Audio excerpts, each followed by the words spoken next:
Hello there. Welcome to my weekly meditation. And know that no matter who you are or where you are in your life journey, you are welcome in this place. This is a weekly video that I do for my congregation in South Burlington.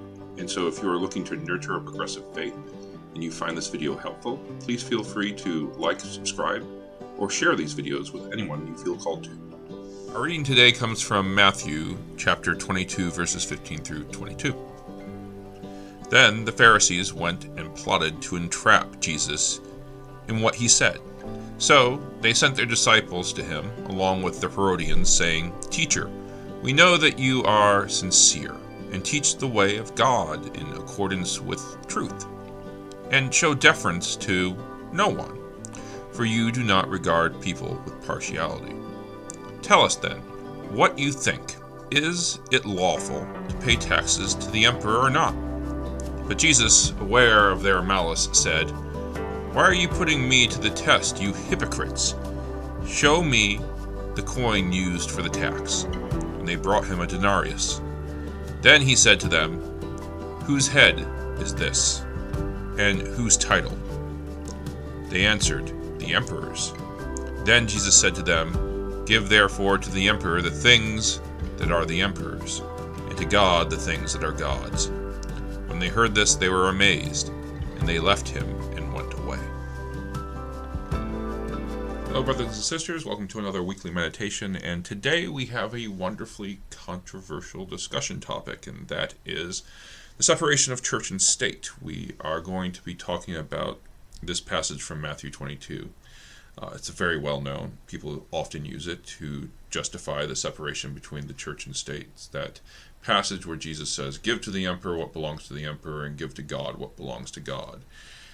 I think many people feel that that implies that there's a separation between the powers of the state, the powers of Rome, and there's a separation between the powers of God, but I don't think that that is what Jesus is getting at here. I don't know if Jesus would have been able to picture a world where religion and the state were not intimately intertwined. And I think that even today we find ourselves in a situation where the church and the state and politics really do mix together in a way that can be either life-fulfilling, saving, gracious, or they can be extremely harmful. And if we do want to build any sort of society where we are able to get along with each other and care for one another, I would argue that faith plays a role within that. And I think that here in this passage we see Jesus arguing something very similar. So within the United States Constitution, which is an interesting way for me to start a discussion about the Bible, but within the Constitution there is an Establishment Clause, and Thomas Jefferson famously summed that up as the separation of church and state, a wall between the church and the state. And the intention of that clause within the Constitution wasn't to keep religion out of our society, it was to protect different religious beliefs within our society. It was basically a clause that was saying that the United States of America will not accept an established religion that all people are required to adhere to, like many other countries in the world even today, many democracies even today do. And even within the time in which Thomas Jefferson put this to paper, there were states within the Union that had institutionalized religion. The big one, the last state religion that was officially dropped here in the United States was Connecticut, with the Congregational Church, interestingly enough. Puritans held on the longest. But the purpose of doing this was always to allow for freedom of religion and freedom of religious expression within our country, to allow each person to approach the divine as they felt they were inclined to. And so here in this passage from Matthew, we see Jesus in the temple. We see him confronting the priests again, and they're trying to get him into a trap. They're trying to get him to basically denounce the emperor, which was something that they could kill you for back then. And Jesus says, "Well, bring me a coin that belongs to the emperor. What do you pay taxes with?" And they give him a Roman coin. He says, well, give to the emperor what belongs to the emperor, and give to God what belongs to God.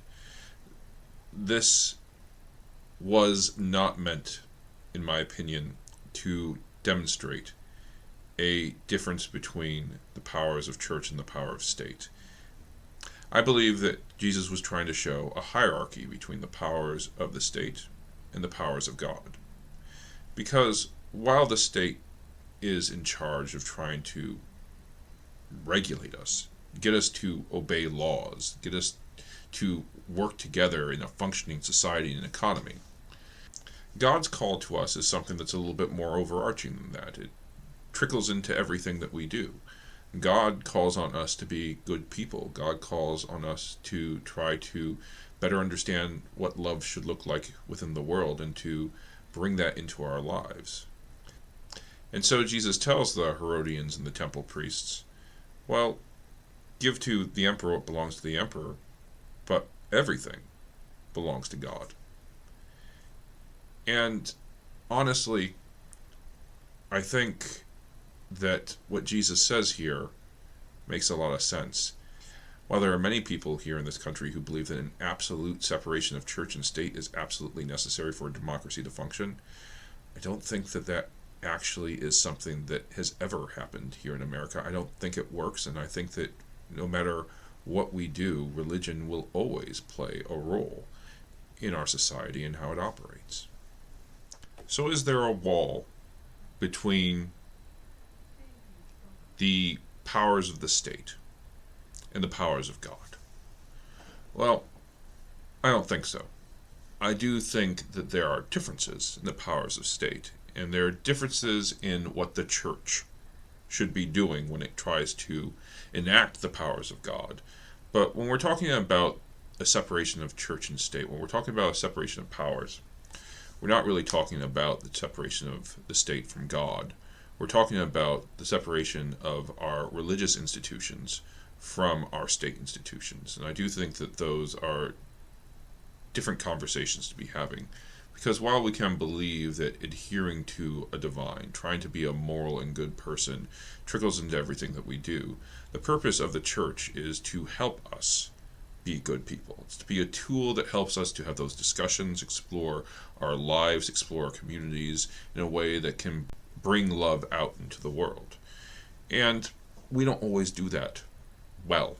And I think that we have seen in the past that church institutions can be just as corruptible as state institutions. It's probably has a much more profound effect on us when we see corruption within church institutions. But, if we look back at the example of the Bible, we see here in Matthew priests of the temple, along with representatives of the state, trying to get Jesus killed. So that corruption has always been there, that misuse of the church, of religious institutions, has always been a part of our human experience. The criticism that Jesus is bringing here is that what we need to be doing, both within the church and in the state, is listening to that moral authority of love that comes from God. So there are a few things that I think we need to pay attention to in this passage and in this message of Christ, that what belongs to the emperor belongs to the emperor, what belongs to God belongs to God. The first thing I think we need to be asking ourselves is, what belongs to the emperor? Well, the emperor, in a lot of ways, was an example of corruption within the world. How a state can become powerful through the use of fear, corruption, and violence. Rome was a domination system, and the people of Israel were being dominated and exploited by Rome and by the temple. That's what Jesus went to Jerusalem to point out. That is the reason why Jesus was making these Herodians and temple priests so angry. He was pointing out that they were a part of a system that was not doing God's work. The things that belong to God are love. And ultimately, those things can be incorporated into a state as well. when we use our politics, when we use our laws, when we use our social institutions to lift people up, to look out for each other, to bring peace to the world, then we are seeing a situation where God's will, God's love is being enacted through government. And so I feel what Jesus is trying to encourage his followers to do here is to look at the positive ways in which government should be operating. Not just the state, but also the church. We need to recognize the ways in which the church and the state can be corrupted. And Christianity is an example of how religion can be corrupted, because honestly, the reason Christianity exists today is because it was adopted as the state religion of the Roman Empire. It was used as the state mechanism that keeps people in line through religious traditions. And for centuries upon centuries, that was something that people did without even questioning it. But Christianity, if we look back to the gospel, did not start as a tool for domination, a authoritarian instrument. Christianity started as an anti-authoritarian movement, and it was dedicated to bringing the love of God into the world, including into our government and religious structures. When Jesus is talking about give to the emperor what is the emperor's, when he's talking about giving to God what is God's, I think he's talking about how our institutions can serve either the will of greed and corruption, or they can serve the love of God and the love for neighbor. And we need to work really hard to call out our political, social, and religious institutions when they are failing to look out for their people. We see this in the way in which religious groups have affected the politics in our country to repeal Roe v. Wade, denying millions of women access to contraceptive care.